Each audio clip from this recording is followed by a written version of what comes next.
el programa de noticias con la mayor y mejor audiencia de la radio en el país.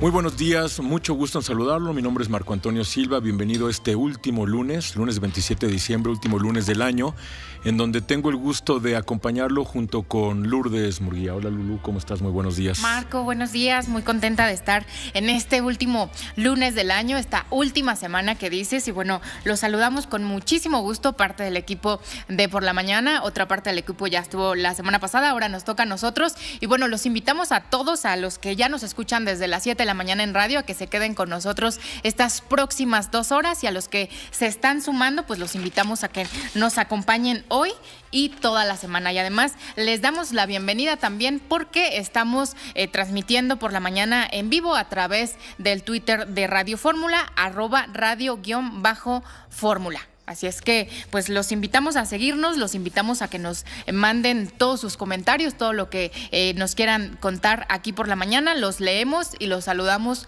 con mucho gusto.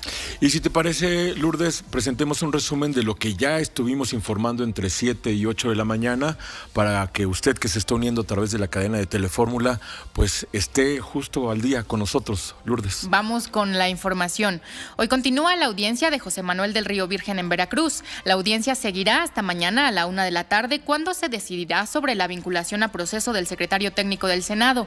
José Manuel del Río Virgen está acusado por el presunto homicidio del ex candidato del Movimiento Ciudadano en Cazones de Herrera, René Tobar.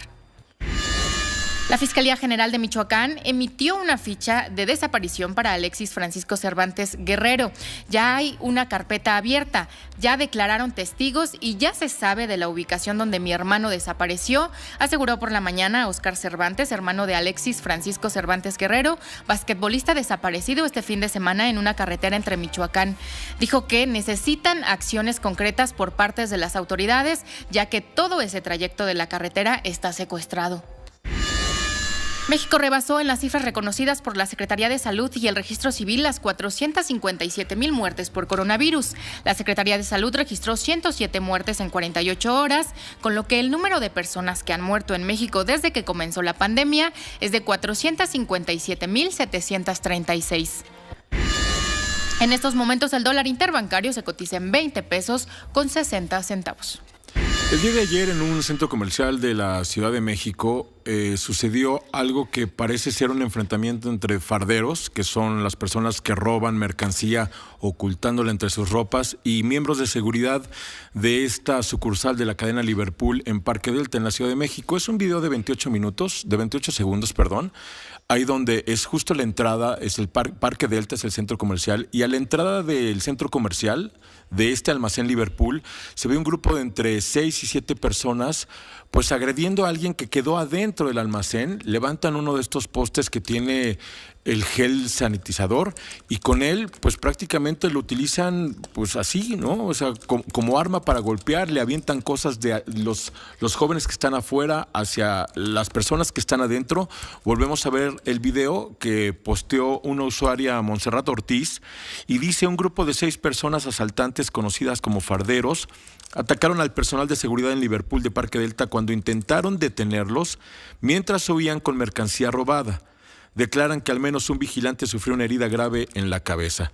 Así las cosas en pues un fin de semana pico en los centros comerciales, y parece que en este caso a Liverpool de Parque Delta no le fue bien, según este video subido a redes sociales el día de ayer. Al regreso vamos a platicar con la doctora Lorian Jiménez Fibi sobre cómo está Omicron en México y qué medidas debemos de tomar para hacerle frente. Regresamos.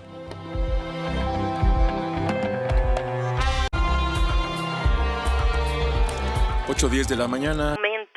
Entonces, necesitamos ver, es que es muy extraño porque todo esto se ha desenvuelto, ¿verdad?, en apenas 4 semanas y algunos días, ¿no? Entonces hay mucha información que no tenemos todavía, pero estamos todos los días aprendiendo algo nuevo sobre esta variante. Y sí, de hecho, las defunciones están en aumento, y están en aumento en muchas partes, como en Estados Unidos, en Dinamarca, en Francia, en Italia, etcétera, ¿no? Doctora, finalmente de mi parte, ¿sabemos la proporción de casos que respondan a esta variante en México? La mitad de los contagios, el 75%. ¿Cómo se está dando esta relación?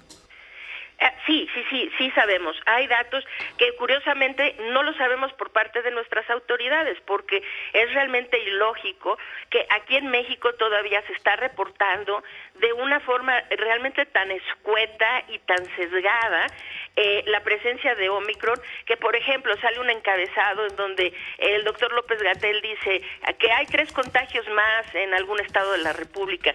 Bueno, hay que entender que cuando ya se puede decir que hay 10 contagios en algún lugar, es porque seguramente ya hay cientos o miles de contagios, porque en nuestro país se hacen tan pocas pruebas, y de esas pruebas se van a secuenciar, es decir, para identificación de variantes, todavía un número mucho menor, ¿no? Entonces, es realmente muy rara la forma como se reporta, pero afortunadamente tenemos los datos internacionales. La base de datos internacional, que es la base de GISAID en Estados Unidos, muestra las proporciones de que cada variante representa en los diferentes países y territorios de... ¿Y para México? Y para México estamos en el 28.2%, queriendo decir, ahorita la variante Omicron representa 28.2% del virus que circula a nivel nacional. Ok, perfecto. Doctora, como siempre, muy agradecidos. Gracias por aceptar nuestra invitación, y ojalá podamos seguir en contacto en las próximas semanas. Con muchísimo gusto, claro que sí. Gracias, Dorian Jiménez Fibi, doctora en Ciencias Médicas, hablando de la variante Omicron y su presencia en México. Y en un punto y aparte, nos vamos ahora al tema político del INE, porque el presidente López Obrador ya hizo referencia a este reclamo del Instituto Nacional Electoral en la mañanera, Lourdes. Sí, justo a pregunta de nuestra compañera Sara Pablo, el presidente pues respondió sobre esta comunicación que emitieron ayer los 11 consejeros del INE. Inclusive en este momento sigue hablando. Vamos a escuchar parte de lo que dice el presidente López Obrador. Del INE. Pues yo pienso que debe ser la Corte del Poder Judicial, tanto el Tribunal Electoral como el Poder Judicial, que resuelva, no penalizar nada. Yo creo que cometieron un error y lo tendrían que reconocer, porque se opusieron a un mandato constitucional y actuaron de manera antidemocrática. Pero en política hay que saber rectificar, no caer en la autocomplacencia, no aferrarse.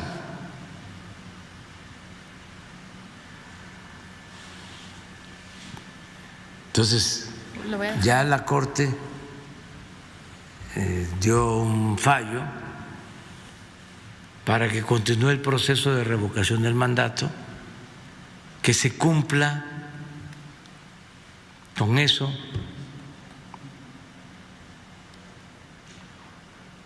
Porque lo establece la Constitución, que es la ley de leyes.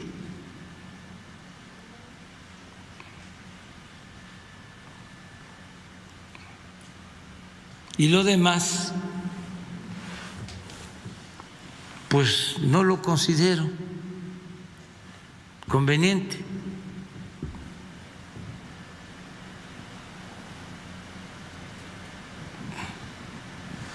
Pues bueno. Pienso incluso que sirve para que tengan más excusas los consejeros.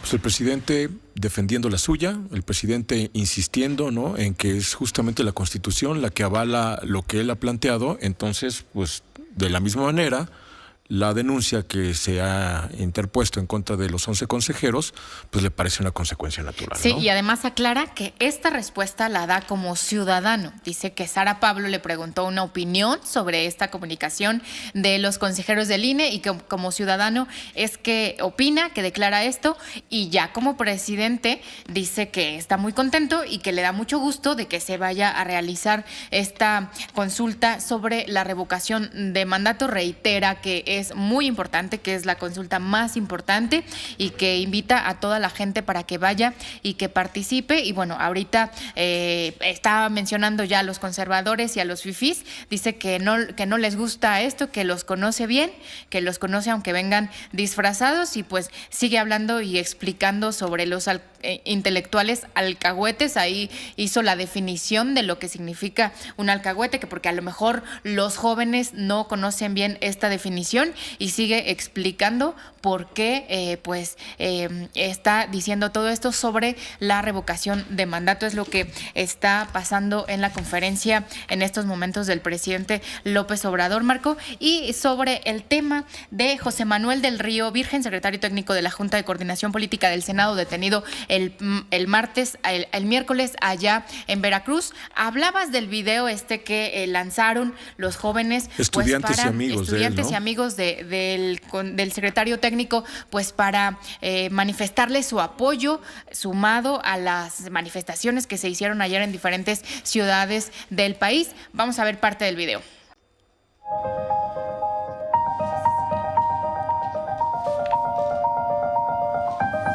Lo que estamos viendo son imágenes y aparecen ciudades del país: Oaxaca, Bacalar, Puebla, Michoacán, y ahora en un collage de fotos aparecen personas con cartulinas en la mano diciendo hashtag Fuerza del Río, hashtag Libertad del Río, Texcoco, Fuerza del Río, y se compone de muchos cuadros, de muchas imágenes este video de apoyo, ¿no? Sí, y es que hablamos con la defensa de José Manuel del Río Virgen y nos dicen que él está de buen ánimo, que está en espera de que se le haga justicia. Hoy a las 3 de la tarde se reanuda esta audiencia y la defensa sostiene que debe dictarse el auto de no vinculación. Mañana a la 1:20 vence el proceso, mañana a la 1:20 de la tarde vence el proceso constitucional para que se le vincule o no a proceso. Vamos a una pausa y regresamos por la mañana.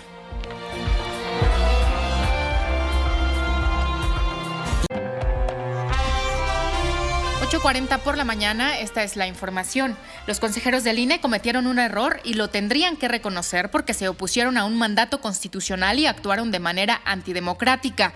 En política hay que saber rectificar, no caer en la autocomplacencia ni aferrarse, aseguró esta mañana el presidente López Obrador. Dijo que la consulta de revocación de mandato es un tema del Poder Legislativo con el Poder Judicial. A las 3 de la tarde continúa la audiencia de José Manuel del Río Virgen en Veracruz. Él está de buen ánimo y confiado en que se haga justicia, informaron por la mañana a sus abogados. Mañana a la 1 de la tarde vence el plazo constitucional para que se le vincule o no a proceso. El secretario técnico de la Junta de Coordinación Política del Senado está acusado por el presunto homicidio del ex candidato de Movimiento Ciudadano en Cazones de Herrera, René Tobar. Ninguna voz que hable con las evidencias científicas en la mano puede decir que la pandemia está controlada. Omicron se propaga a una velocidad nunca antes vista, aseguró por la mañana la doctora Lorian Jiménez Fibi. Dijo que según los datos internacionales, el 28% de los casos de COVID-19 en México ya pertenecen a la variante Omicron y van en aumento.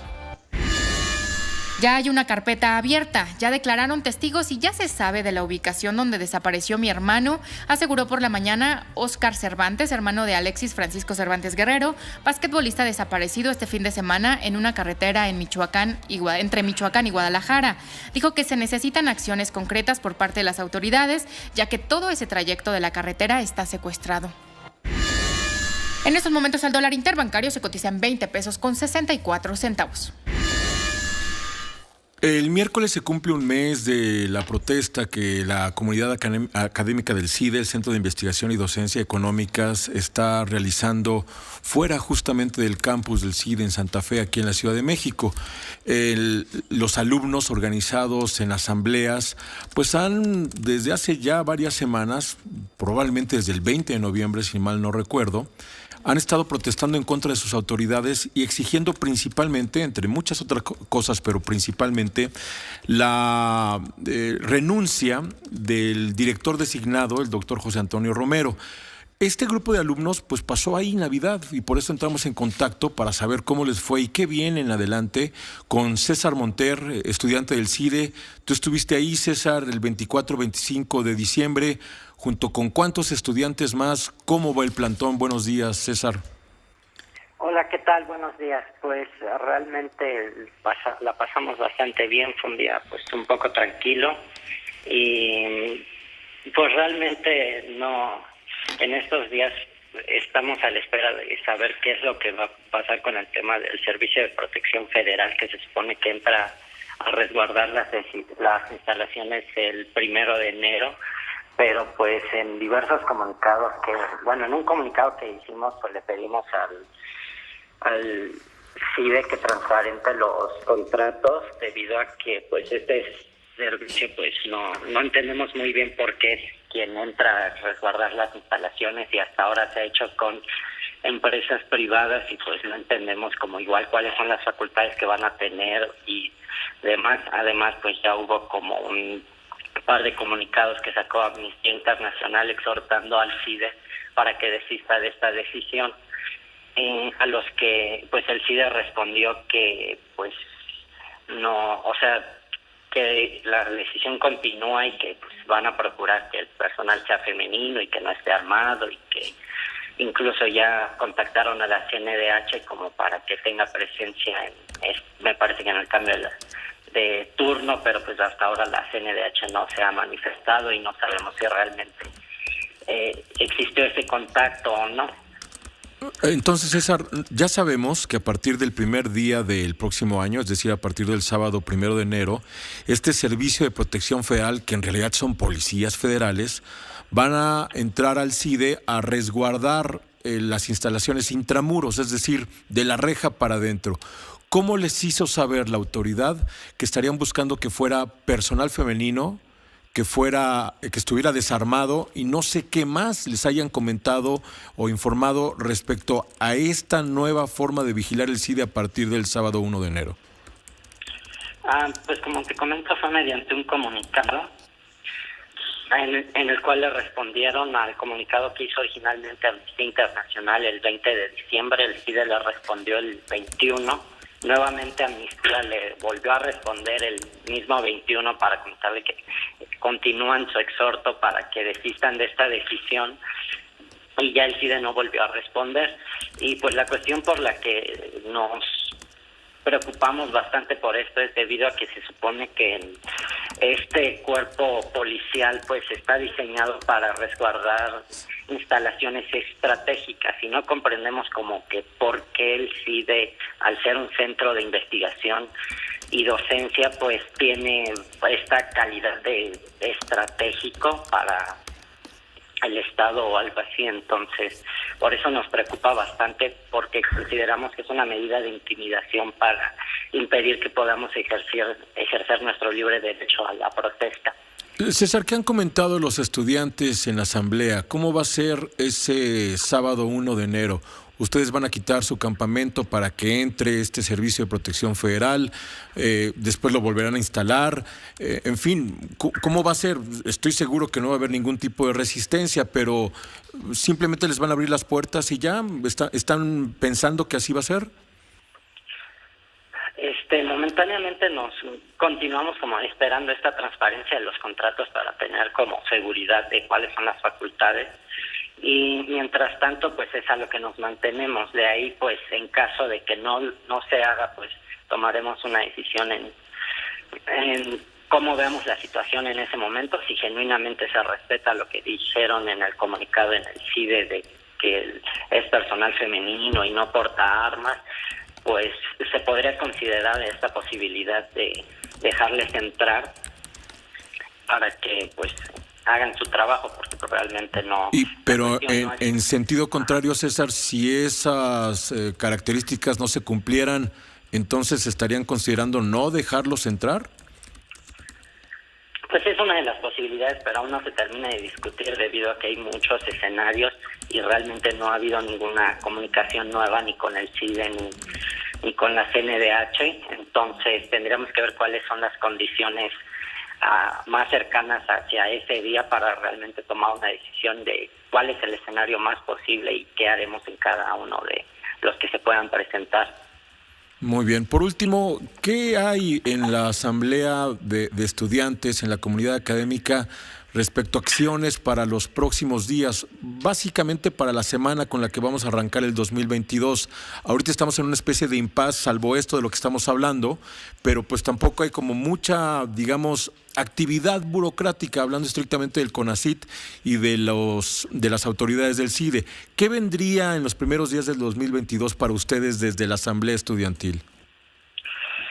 Pues continuamos esperando alguna respuesta de las autoridades debido a que después del día del Senado no ha habido ningún intento de contacto por parte de las autoridades. Pues entendemos que ahorita es como este periodo de cese de actividades, pero pues sí nos mantenemos optimistas a que alguna autoridad nos va a contactar para continuar como pues un proceso para cumplir nuestras demandas y para entablar un diálogo.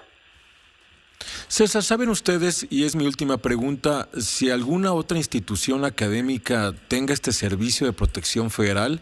¿Saben si el Politécnico, no sé, cualquier otra que dependa o tenga el CONACYT como su cabeza de sector, algún otro centro de investigación que sea parte de esta red CONACYT? ¿Alguno? Momentáneamente yo desconozco la información, pero me parece que no hay ningún otro centro educativo que tenga este resguardo. Entonces sí nos parece como bastante problemático. Bueno, pues gracias por estar en contacto, César. Ojalá podamos seguir comunicándonos, sobre todo con miras a lo que podría estar sucediendo los primeros minutos del 2022 ahí a la puerta del CIDE. Gracias, César. Gracias. Bueno, pues ahí está. Está pendiente saber si lo que Amnistía Internacional está solicitándole al CONACYT se va a cumplir, y los alumnos, nos acaba de decir César Monter, estarían considerando entre varios escenarios que de llegar el Servicio de Protección Federal armado y no en un número mayoritario de elementos femeninos, podrían no dejarlos pasar a las instalaciones. Punto y aparte. Máster Humberto Padgett, ¿cómo estás, amigo? Muy buenos días. ¿Cómo estás, doctor Silva? Hola, Lourdes, ¿cómo están? Buenos días. Buenos días, Humberto. Cifras interesantes las que traes aquí en la mano. Malas cifras, malos datos. O sea, me refiero a que son malas noticias, aunque la calidad de la información es la del mismo gobierno federal que el fin de semana actualizó las estadísticas sobre violencia contra las mujeres en un informe mensual que se da a conocer los días 25 y que nos permite ver cómo está evolucionando los homicidios, feminicidios y otros varios delitos que atentan contra la integridad de las mujeres. Lourdes, que siempre ha estado atenta a los temas de género, debes recordar cómo a finales del sexenio pasado, durante la administración de Enrique Peña Nieto, se reclamaba desde la sociedad civil en general y en particular desde el feminismo, cómo es que se asesinaban 9 mujeres cada 24 horas. Se decía, ¿quieres saber cuán machista es México? ¿Cuán violenta es la sociedad mexicana en contra de sus propias mujeres? Pues la terrible velocidad es de que asesinan a una de nosotras asesinan a 9 de nosotras cada día.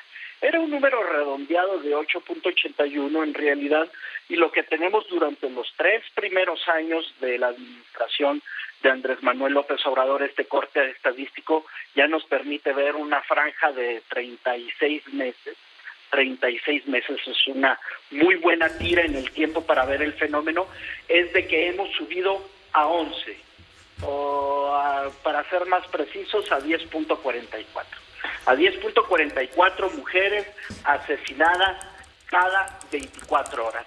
No hay día que no pase en México sin que al menos 10 familias se enluten de la manera más terrible que puede ocurrir. Durante lo que va de la administración de Andrés Manuel López Obrador, han asesinado a 11,432 mujeres. 11,432. Durante los últimos 3 años del gobierno priista anterior, fueron asesinadas, ya fuesen clasificados los crímenes como feminicidios o como homicidios dolosos, 9,649. Así que tenemos un alza de 18.47%, sin que hasta el momento en realidad el feminismo que está ya colocado en gobierno de la 4T, desde posiciones como la CONAPO, como la Comisión Nacional de los Derechos Humanos, como en su momento la Secretaría de Gobernación, como las muchas gobernadoras y jefas de gobierno con las que la 4T presume ser un gobierno de paridad de género, pudiesen estar demandando que se compusieran las cosas. Sin embargo, habiendo tenido un muy mal escenario, y podríamos decir de fracaso en términos de seguridad durante la administración de Peña Nieto, ahora tenemos una situación peor, sin que exista una reclamación activa de parte del feminismo. El informe Marco Lourdes también contiene la estadística de cómo ha funcionado el feminicidio en los municipios. O sea, decimos datos a nivel nacional, podemos verlos a nivel estatal, pero hay una lista que resulta siempre interesante de revisar porque nos permite ver cuáles son las ciudades que tienen una situación peor con respecto a las mujeres, y si están de acuerdo, Marco Lourdes, les doy los primeros 10. Sí, por favor. Por favor. En el número 1, la ciudad más violenta, donde es peor ser mujer en México, es Ciudad Juárez, Chihuahua. Uy. Ciudad Juárez, Chihuahua, además, que es una ciudad en la que hemos hablado sobre el asunto de violencia de género y que es paradigmática en la violencia de género, no solo en Chihuahua, no solo en México, sino en el mundo. Aquí estuvieron actrices como Jane Fonda cuando ocurrió el caso de Campo Algodonero, sí, que reclamaron al Estado mexicano que interviniera a favor de las mujeres, que se han escrito libros, que han corrido ríos de tinta en los reportajes que se han publicado sobre el tema, que existen películas, que existen series. Chihuahua, desde el inicio de la situación, que dio como referente a esa ciudad como una ciudad feminicida, aún antes de que existiera el término feminicidio, que fue en enero de 1993. Enero de 1993. Oye, Máster, dame oportunidad para seguir. Estamos a 20 segundos de la pausa. Hablamos de Ciudad Juárez y de las otras ciudades y estados de regreso del corte, ¿te parece? Con mucho gusto, carnal. Estamos hablando con Humberto Padgett de este informe que se dio a conocer sobre feminicidios en el país. Regresamos. 9 de la mañana en punto, estamos platicando con Humberto Padgett, máster, sobre este informe sobre violencia contra las mujeres noviembre 2021, y nos decías, Ciudad Juárez aparece como el peor lugar para las mujeres en este informe, ¿no? En un país en un país que se caracteriza por la violencia contra las mujeres, no hay peor lugar que Juárez, y esta podría ser una manifestación del fracaso porque es una ciudad que ha sido gobernada ya por todos los partidos políticos, que ha tenido transiciones estatales del PAN y el PRI, que tiene ahora un gobierno federal y que ha tenido presidentes que han manifestado interés particular en la recuperación de Juárez. Tenemos que durante 2021 16 mujeres han sido asesinadas por el delito de feminicidio. Recordemos que muchos de los delitos cometidos contra las mujeres se clasifican, los que son fatales se clasifican como homicidios dolosos, porque el Ministerio Público no se mete en problemas y clasifica de esa manera o trata de judicializar mediante el homicidio doloso la figura de homicidio doloso y no el complicado tipo penal de feminicidio. El segundo es Culiacán, Sinaloa, también tiene 16. Empatados Juárez y Culiacán. Ambos municipios son gobernados por Morena formalmente ya a partir de este año.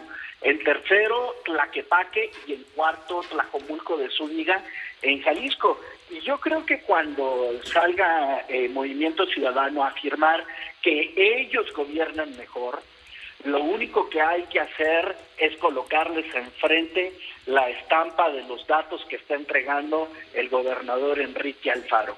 2 ciudades grandes de Jalisco en tercero y cuarto. En quinto, Gustavo A. Madero, que es una alcaldía gobernada por el ahora morenista Francisco Chiguil, que ya había sido jefe delegacional por el PRD de Gustavo A. Madero, al que le tocó la tragedia del News Divine, y como en México pasa de todo, pero nadie es responsable de nada, Francisco Chiguil ahora es alcalde de Gustavo A. Madero, la quinta ciudad, la quinta demarcación nacional con más violencia contra las mujeres. En sexto, Chihuahua, de donde viene Maru Campos, la actual gobernadora de Chihuahua, y lo mismo decir, en México se puede hacer carrera política dejando detrás cualquier cantidad de fracasos. En séptimo, la capital Puebla. En octavo, Benito Juárez, pero no Benito Juárez, Ciudad de México, sino que es el nombre formal de Cancún. Así es. En Quintana Roo, cuya presidenta municipal está dejando el desastre que esta cifra deja para pretender la gubernatura de Quintana Roo, y así como se ven las cosas, muy probablemente la gane. En noveno, Guadalajara. Es decir, que en esta lista de los 10 peores lugares con respecto a la violencia feminicida que existen en el país, tenemos 3 demarcaciones de Jalisco. No existe ninguna otra entidad que tenga un récord que pueda presumir de esa manera. Y en décimo tenemos a Tijuana, en Baja California, que es una ciudad que algo parecido que con Juárez, es una frontera que ha sido gobernada por todo el mundo, actualmente por Morena, a través de un dedo chiquito del exgobernador Jaime Bonilla, y que tiene una situación de persistente violencia. Marco, Lourdes. Humberto, pues nos queda un minuto. ¿Nos regalas la lista corrida de los 10 municipios con más incidencia de feminicidios, por favor? Sí, señor. Juárez, Culiacán, Tlaquepaque, Tlajomulco, Gustavo A. Madero, en la Ciudad de México, Chihuahua, Puebla, Cancún, Guadalajara y Tijuana. En onceavo, Iztapalapa, que nuevamente es una alcaldía gobernada por una mujer, con una jefa de gobierno mujer, pero ahí es la tragedia, la peor tragedia. No solo se mata una persona, se mata en medio de supervivencia y de educación y salud en una familia cuando una mujer es asesinada. Pues ahí terrible la pérdida. Ahí están las cifras, mi estimado Humberto. Nos escuchamos mañana y gracias por la información. Carnal, un abrazo. Abrazo, Master. Pausa y regresamos. Terminó la conferencia ya del presidente López Obrador. Le preguntaron sobre esta identificación que hizo el IMSS de las empresas que despiden a los trabajadores ahora en diciembre y los recontratan en enero. Dijo que el jueves va a haber información de este tema, que sí hubo disminución, más bien cancelación de los contratos de los trabajadores este mes, en diciembre, pero que el jueves ya va a estar el informe de lo que sucedió. Le preguntaron también sobre esta variante de Omicron, si cómo van los contagios aquí en el país, y dice que bueno, que ya se han registrado en México, que no mucho, que no son muchos los casos, que lo que tienen como información es que no han aumentado los contagios y lo más importante, no se han incrementado los fallecimientos, que eso no quiere decir que se pueda darse una situación especial. Ahí tocó madera, dijo que no quiere ni recordar lo que pasó el año pasado, hizo unos ejemplos de cómo están las hospitalizaciones ahora en el país y se despidió, dijo que tenía cosas que hacer porque pues va a desayunar con el empresario Carlos Slim. Así es que terminó ya la conferencia del presidente López Obrador, y justamente para hablar sobre este tema y todas las controversias que se han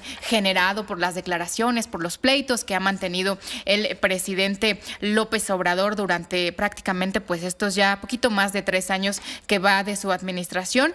Para hablar sobre este tema está en la línea Federico Berrueto, director del Gabinete de Comunicación Estratégica. Pues para que nos expliques, Federico, buen día, si estos pleitos pues le han ayudado o afectado al presidente López Obrador, porque pues a más de 3 años de su administración vemos en las encuestas casi mes con mes que en lugar de bajar, o se mantiene la popularidad del presidente o aumenta 1 o 2 puntos por mes. Federico, buen día. Muy buen día, Lourdes. Me da gusto saludarte. Y fíjate que hay dos maneras de verlo. Uno es López Obrador como ciudadano y otra cosa es López Obrador como presidente de la República. Lo que las encuestas están mostrando es la evaluación de Andrés Manuel López Obrador ciudadano, como persona, no como presidente.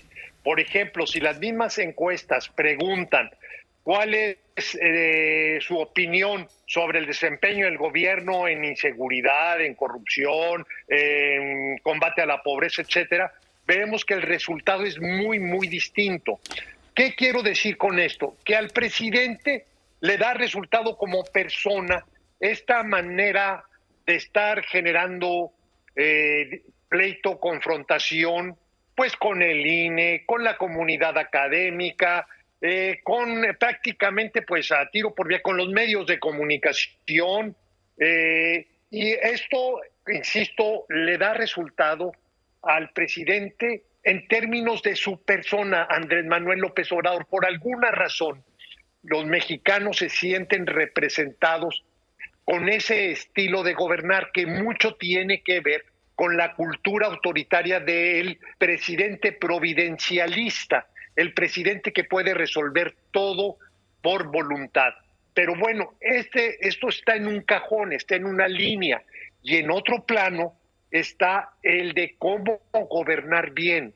Y lo que estamos viendo es, tanto en temas de salud, como en temas de inseguridad, como en temas de economía, es muy difícil encontrar una realización de este gobierno.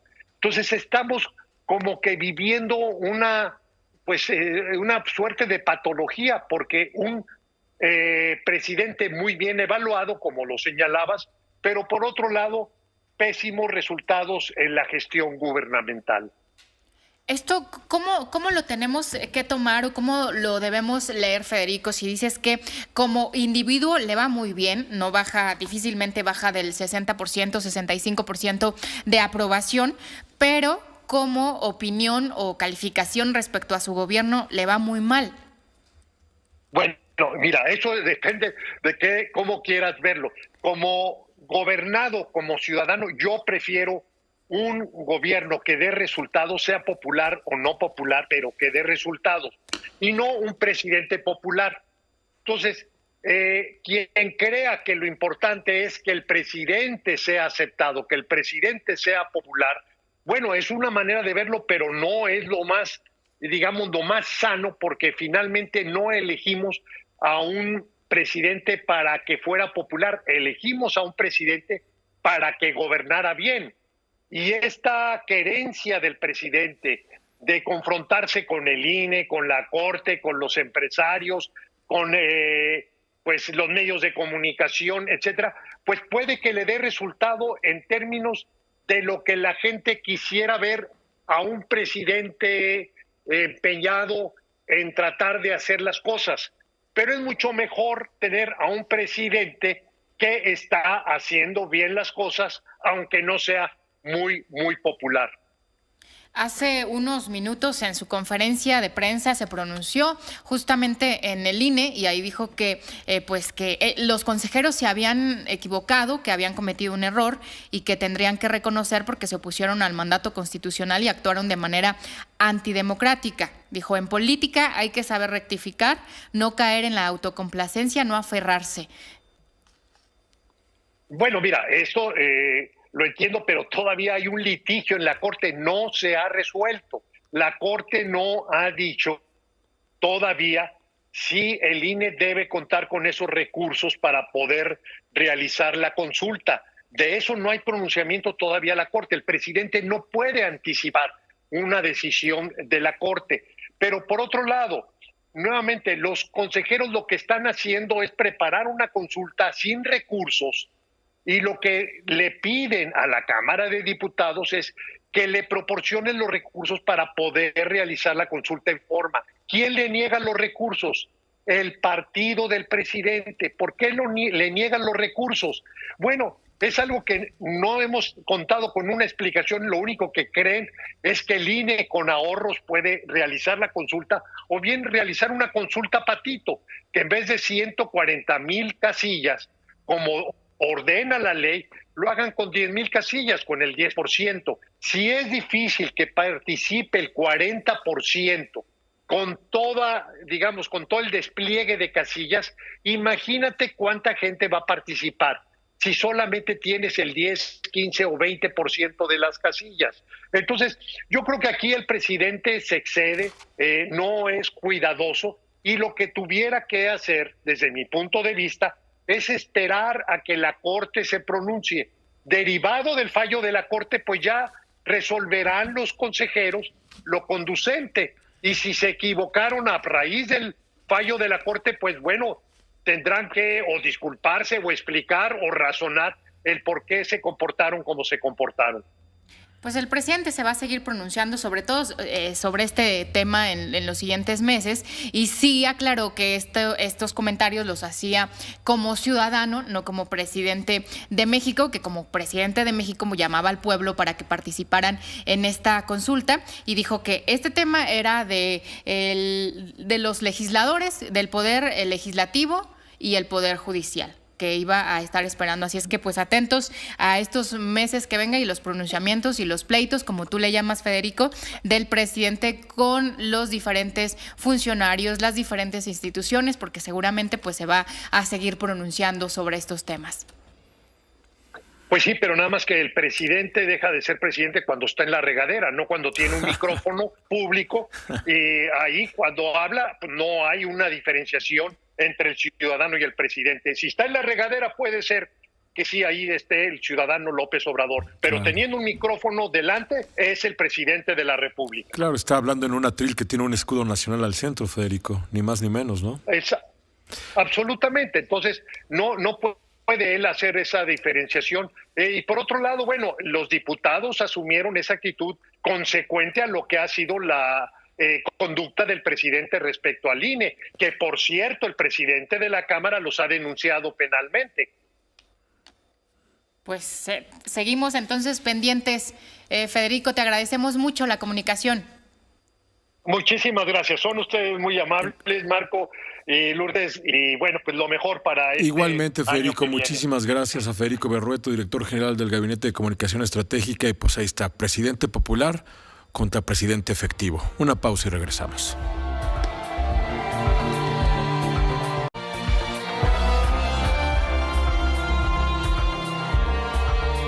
Jueves le informamos aquí por la mañana y bueno, hemos estado dándole seguimiento a la salud de la señora Silvia Pinal sobre esta internamiento en un hospital porque ella iba con una arritmia, por ese fue el motivo por el que la llevaron al hospital y bueno, ahí le informaron que había dado positivo a COVID, pero para que nos actualice sobre su estado de salud, cómo va, la van a dar de alta, cómo sigue, está Rafael Martínez en la línea. Rafa, buen día. Hola, Rafa, buen día. Hola, querida Lourdes, querido Marco, qué gusto saludarlos. Pues sí, hay muy buenas noticias hoy en la mañana. Sus hijos han comunicado a que todo apunta que la salud de Silvia Pinal va mejorando y a sus 90 años de edad va superando esta afección que tenía. Primero se pensaba que era de vías urinarias, sus problemas de presión sanguínea y bueno, el contagio de COVID-19 que siempre es imprevisible, ¿no? Al parecer el contagio se dio cuando fueron a grabar a su casa una entrevista o parte de un documental. Una de las personas de la producción estaba infectada. Uy, qué mala onda. Pues sí, yo creo que la gente que acudió pues no se había hecho la prueba o no sabía que estaba contagiada, ¿no? Infectada porque ella no ha salido de su casa, se la pasa ahí en el Pedregal y han sido muy reservados. Y pues pasó la Navidad aislada en una sala de terapia intensiva sin la compañía ahí presencial de su familia y muy posiblemente va a pasar la celebración de Año Nuevo también en algún cuarto de hospital. La noticia es que hoy a las 10 de la mañana le van a hacer pruebas y según el resultado, si la prueba de antígeno sale negativa, la van a cambiar de piso, la va a salir de la terapia intensiva. Pero bueno, esto va a depender de lo que digan los médicos, ¿no? Hay ayer su hija Silvia Pasquel publicó un desmentido porque había corrido la versión de que iba a salir del hospital. Si gustan, podemos escuchar el audio y lo Por comentamos. favor, Rafa. ¿Sí? Adelante. Es Silvia Pasquel. Sí se está viendo la posibilidad, dado que mi mamá es asintomática y no tiene ningún síntoma, no tiene fiebre, no tiene la temperatura alta, no tiene falta de oxigenación y que todo está perfectamente bien. Ya encontraron la bacteria que estaba molestando sus vías urinarias, ya la van a empezar a tratar. Pero lo que sí comentó el doctor es que si mi mamá sigue con esos signos favorables, mañana también hay la posibilidad de que la puedan cambiar a terapia intensiva, también aislada, va a seguir aislada, pero ya en terapia intensiva. Entonces, no, esto no quiere decir que mi mamá vaya a salir, simplemente va a ser trasladada a una habitación en terapia intensiva si todo de aquí al lunes está perfecto. Si todo sigue como está, hay esa posibilidad, más no que vaya a salir. Rafa. Sí, y hay un segundo audio, ¿les parece bien si lo escuchamos? Vamos. Ya hablé con el doctor y ya me explicó. Me dice que en el hospital hay dos áreas, una área de terapia intensiva COVID y un área de terapia intensiva no COVID. En el área de terapia intensiva mi mamá está completamente aislada, solamente entran las enfermeras a ponerle sus medicamentos, a darle de comer y eso, pero está completamente aislada. Si el Consejo de Epidemiología considera que mi mamá ya está en la etapa final, saliendo de la enfermedad y como está sin síntomas y está perfectamente bien de su oxigenación, de su ritmo cardíaco y de su presión, pueden considerar la posibilidad de pasarla a terapia intensiva, pero ya en el 6º piso, ya en el área de terapia intensiva que no es COVID. Y ahí en esa área pues hay la posibilidad de visitarla y ahí tiene la posibilidad de tener en una recámara, su televisión, una enfermera de planta y no como en el área COVID, de terapia intensiva COVID, que tiene que estar completamente aislada. Esa es la diferencia de que la van a pasar al 6º piso, va a seguir en terapia intensiva, pero en el área de no COVID, lo cual quiere decir que ya puede haber hasta cierto punto la visita de alguno de nosotros, claro, después de habernos hecho las pruebas y que estemos negativos, evidentemente, pero como que ya mi mamá puede ya no va a estar aislada. Esa es la diferencia, pero no es por gravedad, es nada más por comodidad, para que mi mamá no esté tan solita en un cuarto. Aquí va a tener su tele, va a tener su enfermera, hay la posibilidad, como les digo, posibilidad, todavía no nos han dicho que sí, de que podamos visitarla. Esa es la diferencia entre el área de terapia intensiva COVID y el área de terapia intensiva no COVID, pero no tiene nada que ver con gravedad. Rafa, entonces está mejorando, pero no sale del hospital. No va a salir del hospital. A sus 90 años, pues la verdad es admirable la fortaleza, su espíritu. La verdad es que tiene un espíritu siempre muy positivo. Y bueno, ojalá continúen las buenas noticias. Y sí, quizás para una tercera semana, segunda semana o no sé, de enero pueda volver a su casa, ¿no? Pero bueno, por lo pronto las noticias son positivas, ¿no? Para una señora de 90 años, Lourdes y Marco. Rafa, estamos hablando de que ella junto con Ignacio López Tarso pues son los decanos de la actuación en este país, ¿no? Sí, son dos leyendas, verdaderamente dos pilares de la gran industria del espectáculo en México. Silvia es una celebridad que alcanzó relevancia a nivel mundial, especialmente en el 61, cuando pues ganó en el Festival de Cannes junto con Luis Buñuel la Palma de Oro por la película de Viridiana, que fue un escándalo porque el Vaticano la censuró, el gobierno español, que en aquel entonces pues estaba bajo el mando del dictador Francisco Franco, la desaparecieron por completo porque decían que atentaba contra la visión de beneficencia del cristianismo, etcétera, etcétera, y solamente se salvó esa película y se pudo ver porque el esposo de Silvia Pinal, Gustavo Alatriste, envió una copia a México, porque si no hubiera desaparecido por completo, ¿no? Sí, bueno, es que protagonizó esa y un montón de anécdotas históricas, ¿no? Toda su relación para terminar en el retrato que le pintó Diego Rivera y cualquier cantidad de cosas de las que tú estás muy informado, Rafa, ¿no? Sí, claro, Silvia ha protagonizado grandes historias, sus romances. Gustavo Alatriste, que era un empresario pues muy particular, con una visión muy diferente a lo que es normal, digamos. En la biografía de Silvia Pinal que produjo Televisa, se menciona el gran amor que vivió con don Emilio Azcárraga Milmo y que no pudo culminar en un matrimonio porque la vocación artística de Silvia Pinal quizás interfirió. De hecho, los columnistas de Sociales de la época escribían como las dos hijas de don Emilio Azcárraga Vidaurreta se casaron con aristócratas que provenían del porfiriato, familias muy prestigiadas, pero que pues no estaban en los niveles de éxito económico como la familia Azcárraga, que eran los Díez Barroso y los Murillo, ¿no? Sí. Entonces, ella ha protagonizado grandes romances, ha sido muy exitosa en todo lo que ha emprendido y sobre todo lo que hay que admirar de ella es su carácter, su inteligencia y su carácter alegre y muy divertido. Yo tuve la oportunidad de entrevistarla cuando produjo La señorita de Tacna con Margarita Gralia en el Teatro Insurgentes y nos fuimos ahí a una cafetería junto con Mónica Marván a tomar un cafecito y es adorable, una mujer con ese carácter, con esa inteligencia conquista el mundo como ella pues lo conquistó, ¿no? Y sí.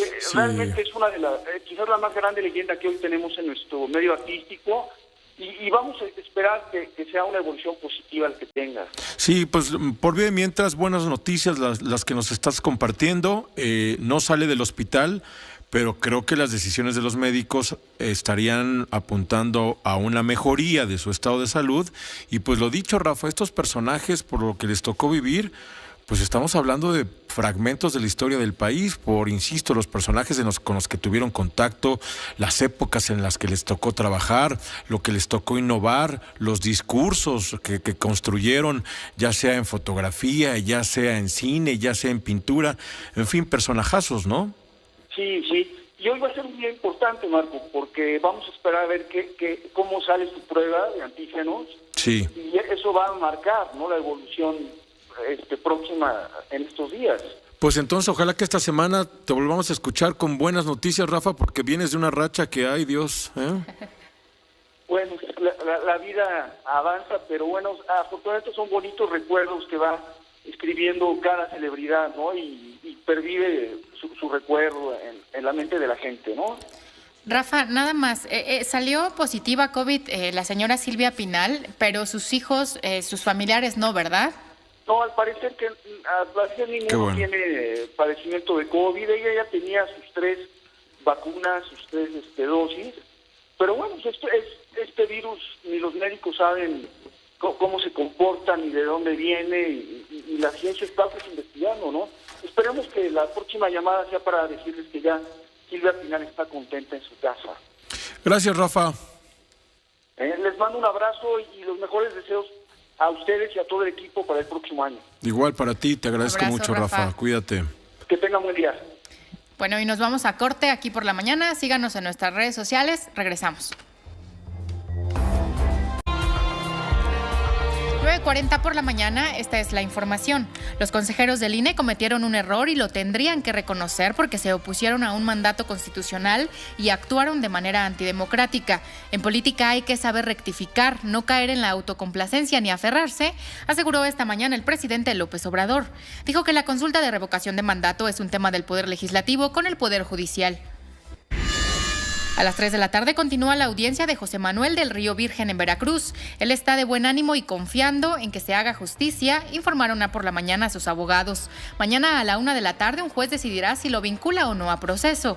El secretario técnico de la Junta de Coordinación Política del Senado está acusado por el presunto homicidio del ex candidato de Movimiento Ciudadano en Cazones de Herrera, René Tobar. Ninguna voz que hable con las evidencias científicas en la mano puede decir que la pandemia está controlada. Omicron se propaga a una velocidad nunca antes vista, aseguró por la mañana la doctora Lorian Jiménez Fibi. Dijo que según los datos internacionales, el 28% de los casos de COVID en México ya pertenecen a la variante Omicron y van en aumento. Y lo que sí parece un hecho, Jaime, es que ningún país se siente tranquilo, ni ningún laboratorio, digamos, ha cesado en las pruebas respecto a Omicron, la última variante, y en general contra el COVID-19, ¿no? Es correcto, Marco. Lourdes, tenemos algunas actualizaciones del fin de semana sobre las vacunas y los avances que se reportaron. La empresa CanSino por fin publicó sus ensayos de fase 3 sobre la vacuna del COVID. La revista inglesa The Lancet publicó este fin de semana los resultados de estudio de fase 3 que revelan que la vacuna demostró ser un 91.7% eficaz contra las formas graves de la enfermedad 28 días después de ser aplicada para la población de mayor de 18 años. Y además, la tasa de eficiencia general de la vacuna se reportó de 57.5%. Es menor al de otras vacunas en el mercado, pero lo suficientemente efectiva para poder ser aprobada por la Organización Mundial de la Salud. CanSino. CanSino, es correcto. Y son buenas noticias para CanSino, pero para Sinovac no tanto, la otra vacuna china que también tiene presencia en México. La semana pasada la agencia Reuters publicó un estudio de la Universidad de Hong Kong sobre la vacuna Sinovac que reveló que 3 dosis de la vacuna de Sinovac no producen niveles adecuados de anticuerpos para combatir la variante Omicron. ¿Qué significa esto? Esto no significa que la vacuna de Sinovac no funcione. Lo que significa es que el refuerzo de Sinovac no protege de manera adecuada contra Omicron. Por ejemplo, se hizo un análisis y reveló que la vacuna de Pfizer como refuerzo era mucho más efectiva, ya que una tercera dosis de la inyección administrada después de 2 dosis de Sinovac sí proporcionaba ya los niveles adecuados de anticuerpos contra Omicron. Es un tema interesante porque habrá que ver en cuáles vacunas se enfoca el gobierno mexicano para el 2022. Recordemos que la semana pasada, en entrevista con Manuel Peregrino, el canciller Marcelo Ebrard dijo que la adquisición de vacunas ya no se encuentra ante una emergencia internacional y pese a que se continuará con la compra de vacunas, ahora se va a hacer a través de la Secretaría de Salud, como se hace con todos los medicamentos y con todas las vacunas. Entonces veremos cómo se desenvuelve. Y también será interesante ver si el gobierno adquiere alguna de las opciones orales para tratar el COVID, que ya empiezan a moverse y a probarse en diferentes partes del mundo. Que también es como la novedad, ¿no? Es correcto, es la novedad. Justamente hoy, por ejemplo, la autoridad reguladora de Suiza, Swissmedic, aprobó el tratamiento para pacientes no hospitalizados que se llama Ronapreve, que es desarrollado por la farmacéutica Roche y que se basa en un cóctel de anticuerpos monoclonales. Además, la semana pasada la FDA, la agencia reguladora de Estados Unidos, aprobó 2 tratamientos orales contra el COVID. El primero es el tratamiento de la farmacéutica Merck, que fue aprobado el viernes en Japón y que también ya está aprobado en el Reino Unido. Este tratamiento reduce el riesgo de hospitalización, síntomas graves y muerte en un 30%, a diferencia del 50% que se había reportado inicialmente, pero sigue siendo un porcentaje alto de protección. Ese es el de Merck, ¿no? Ese es el de Merck. Y por otro lado tenemos la pastilla de Pfizer, que de forma inicial muestra una efectividad contra muerte y hospitalizaciones graves por COVID de hasta 89%. El director de Pfizer, Albert Bourla, dijo en una entrevista a CNN que la pastilla es un gran avance en la lucha contra la pandemia, especialmente porque puede ayudar a reducir drásticamente los porcentajes de hospitalización durante los picos de los contagios. La pastilla de Pfizer es un tratamiento para llevarse a casa y así evitar la saturación de los hospitales.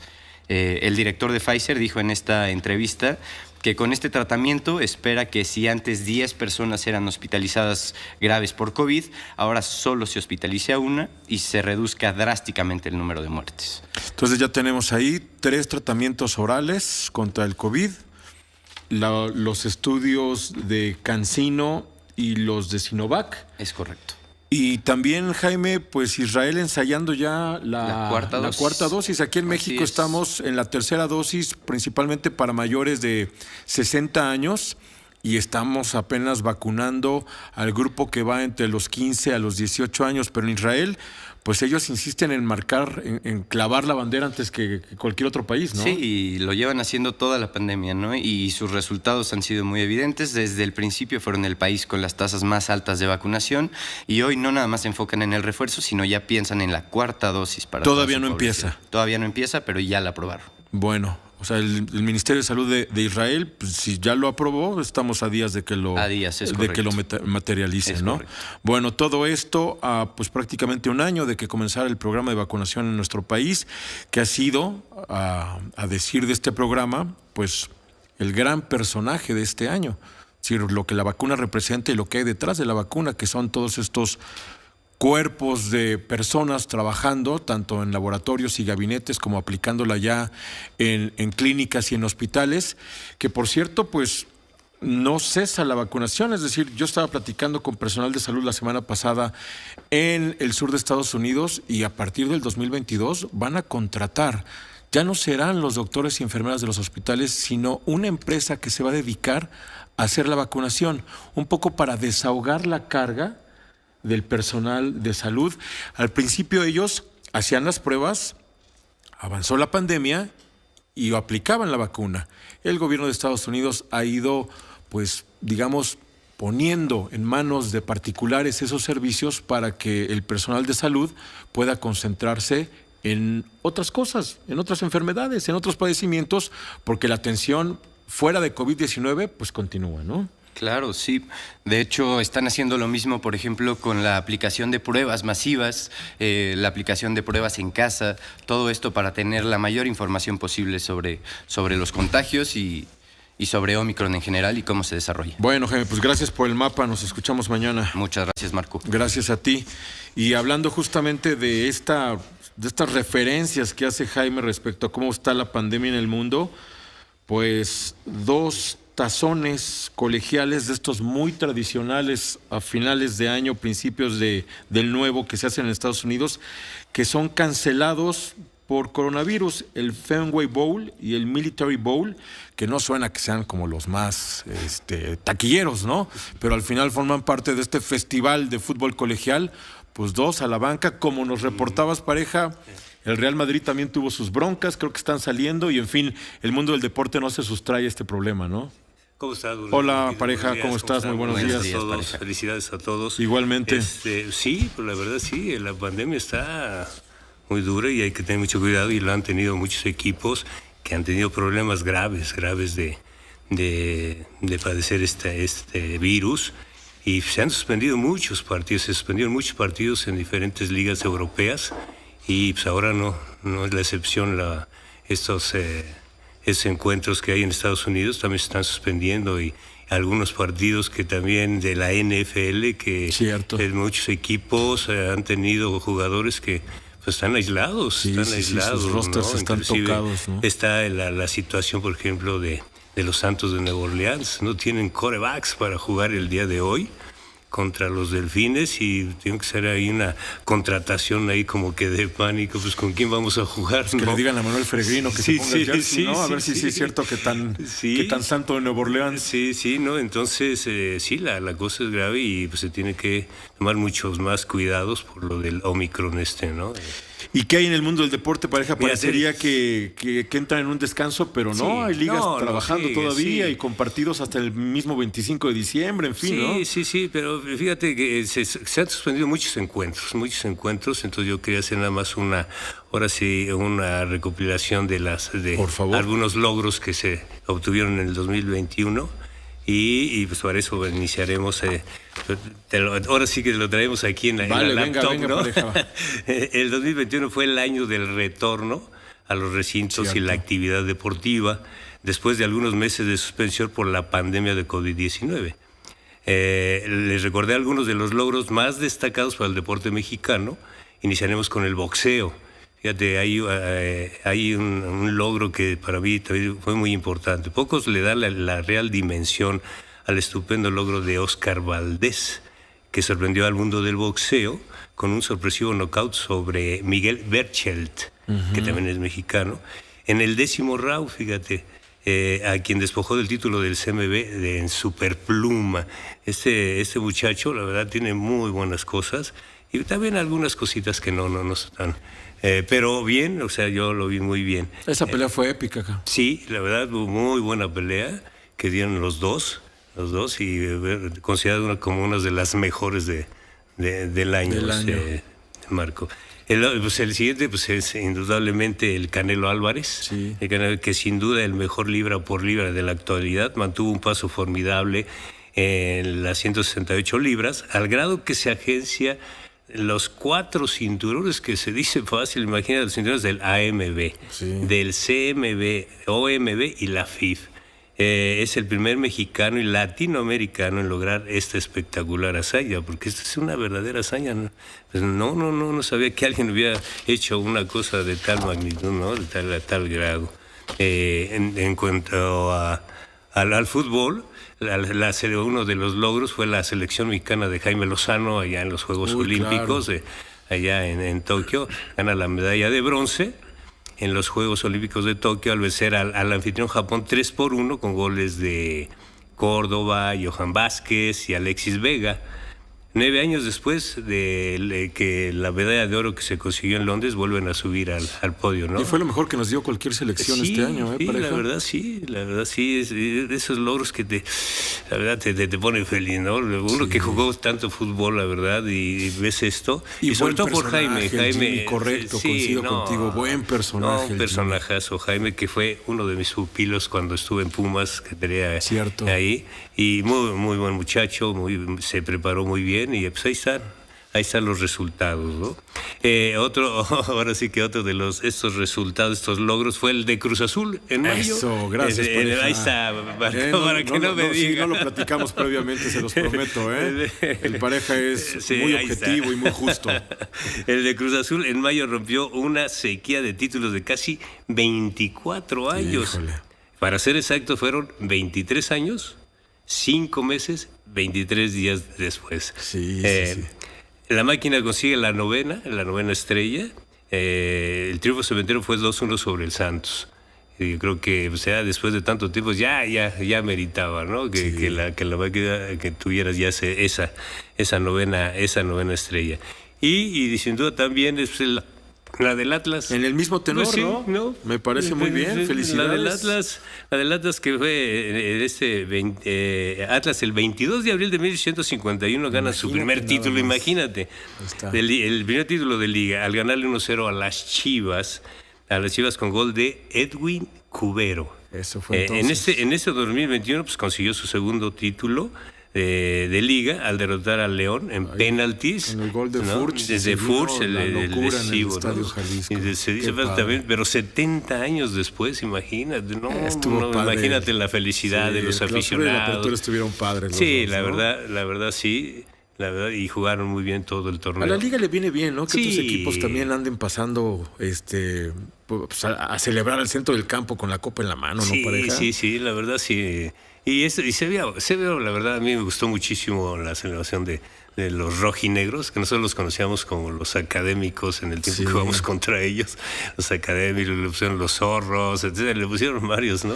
Pero entonces, ¿cómo fue, Pareja, en el clausura? El Cruz Azul fue superlíder y ganó. En el apertura, Atlas quedó en segundo lugar en la clasificación general y ganó, pues también consecuentes con lo que hicieron, ¿no? Sí, la verdad, lo venía haciendo bien, ¿eh? Se prepararon muy bien, armó muy bien, Coca armó un buen equipo, muy equilibrado.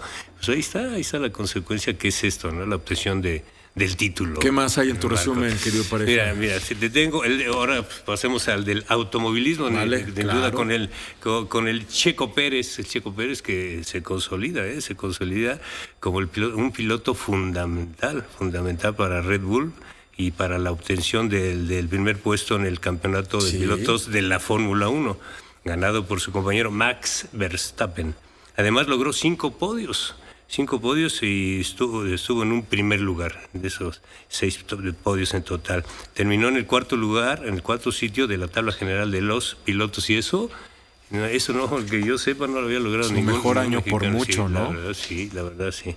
Y una mención muy especial quisiera hacer, sí, Marco, para las 3 damas, estas 3 damas mexicanas que se colocaron en los primeros 3 lugares del medio maratón de la Ciudad de México. Sí. De la ciudad, y con tiempos récord registrados por debajo del establecido en la edición anterior. Pues, pareja, gracias por este resumen. Súper interesante, no te faltó nada. Gracias a ustedes por acompañarnos mañana.